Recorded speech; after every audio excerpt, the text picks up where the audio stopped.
देखो हमारा अगला टॉपिक है वो है मोशन इन वन डायमेंशन। तो अब मोशन इन वन डायमेंशन होता क्या है? मोशन इन वन डायमेंशन मतलब आपकी जो मोशन है वो या तो एक्स में हो या वाई में हो या जेड में हो। जैसे कि येलो कलर की कार है तो ध्यान से देखो ये सिर्फ एक्स में ही चल रही है, या तो आगे आ रही है या पीछे जा रही है, तो इसका वन डायमेंशनल मोशन है। जैसे मान लो ये वाली ट्रक, अब इस ट्रक को ध्यान से देखो तो या तो ये ऊपर जा रही है या ये नीचे आ रही है, तो इसका भी वन डायमेंशन मोशन है।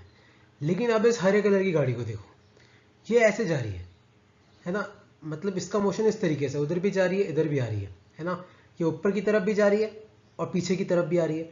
इसका मोशन वन डायमेंशन नहीं है, इसका मोशन क्या है? इसका मोशन है आपका टू डायमेंशनल मोशन। तो आपका मोशन 1D भी हो सकता है, 2D भी हो सकता है, 3D भी हो सकता है ना, क्योंकि ये जो ग्रीन कलर की गाड़ी है ये ऐसे जा रही है ना, तो ये एक्स में भी मूव कर रही है और वाई में भी मूव कर रही है। लेकिन जो ये वाली है अपनी, ये वाली गाड़ी येलो वाली, उसका वन डायमेंशन है। और जो ये आपकी ट्रक है, इस ट्रक का भी क्या है? आपका वन डायमेंशनल मोशन। तो हम बेसिकली पहले वन डायमेंशन मोशन को आगे बढ़ाएंगे। तो सबसे पहले वन डायमेंशन मोशन में जो टॉपिक आता है वो आता है आपका डिस्टेंस। सबसे इंपॉर्टेंट जो वन डायमेंशन मोशन का टॉपिक है वो है अपना डिस्टेंस। तो डिस्टेंस हम लोग कैसे निकालते हैं, किस क्या यूज है उसका, है ना, तो पहले हम वो डिस्कस करेंगे। तो डिस्टेंस होता है टोटल पाथ लेंथ। डिस्टेंस मतलब आखिरकार आपका इंसान चला कितना, आपकी गाड़ी चली कितनी, आप चले कितने। तो अगर आप नहीं चलोगे तो डिस्टेंस जीरो, आप चलोगे तो डिस्टेंस होगा। जैसे आप नहीं चल रहे थे तो जीरो, आप 2 मीटर चले तो 2 मीटर, आप पहले 2 मीटर चले फिर आप 6 मीटर चले, तो 6 और 2 कितना हो गया? 8। तो डिस्टेंस मतलब होता है इंसान चला कितना। तो ये नेगेटिव तो हो ही नहीं सकता, या तो जीरो होगा या जीरो से ज्यादा होगा। तो सबसे पहला एग्जांपल लेते हैं हम ये वाला। तो पहले एक बंदा यहां से यहां आया 10, फिर पीछे गया वापस 10, तो डिस्टेंस क्या हो गया आपका? 20 मीटर।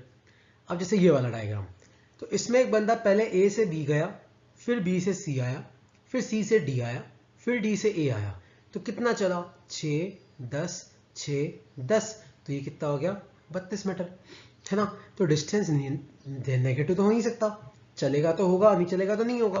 अब जैसे तीसरा क्वेश्चन, यहां से पार्टिकल पहले ए से बी पे गया, फिर बी से सी पे आया, फिर सी से ए पे आया, 60 तो वो 60 वो 120 और 10 कितना हो गया? 130।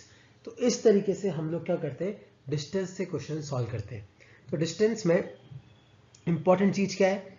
चलेगा तो लेना है, नहीं चलेगा तो जीरो, नेगेटिव नहीं हो सकता, है ना। अब डिस्टेंस या तो जीरो ही रहेगा या बढ़ेगा, घट तो नहीं सकता, है ना।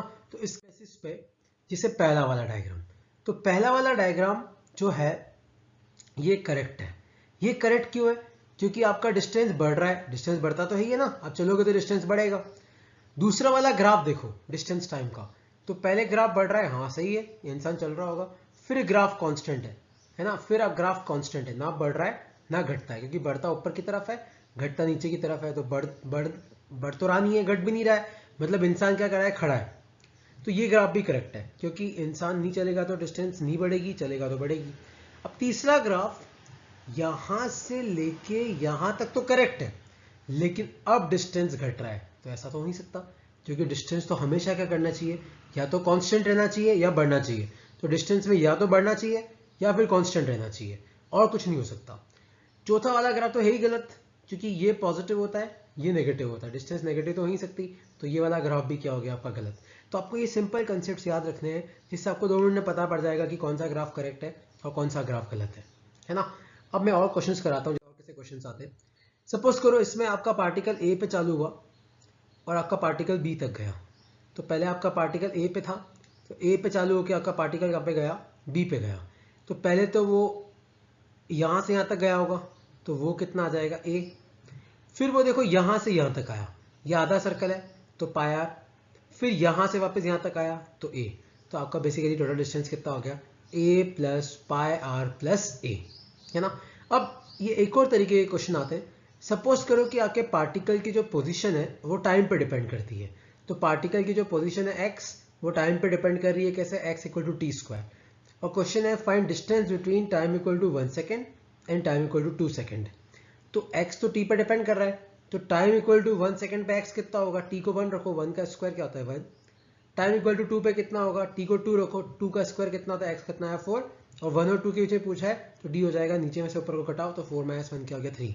इसका मतलब क्या है कि टाइम इक्वल टू 1 सेकंड पे तो 1 पे था, टाइम इक्वल टू 2 सेकंड पे 4 पे पहुंच गया, तो 1 से 4 में कितना चला, 4 में से 1 घटा दो कितना आ गया आपका 3।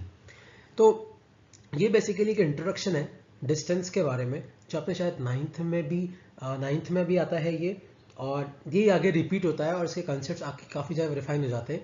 तो आज जो हमने पढ़ा उसके बेसिस पे आपको एक ऑनलाइन क्विज सॉल्व करना है, जो नीचे डिस्क्रिप्शन में भी दे रखा है यूट्यूब पे यहाँ पे, और साथ में आपको कभी भी ये मैसेज मिला होगा तो साथ में उसका लिंक भी होगा। तो आपको वो क्विज सबमिट करना है, और आपको कोई भी डाउट है तो आप मुझे मेरे व्हाट्सएप नंबर पे पूछ सकते हो, है ना। मेरा व्हाट्सएप नंबर है 9867530456। Okay, thank you.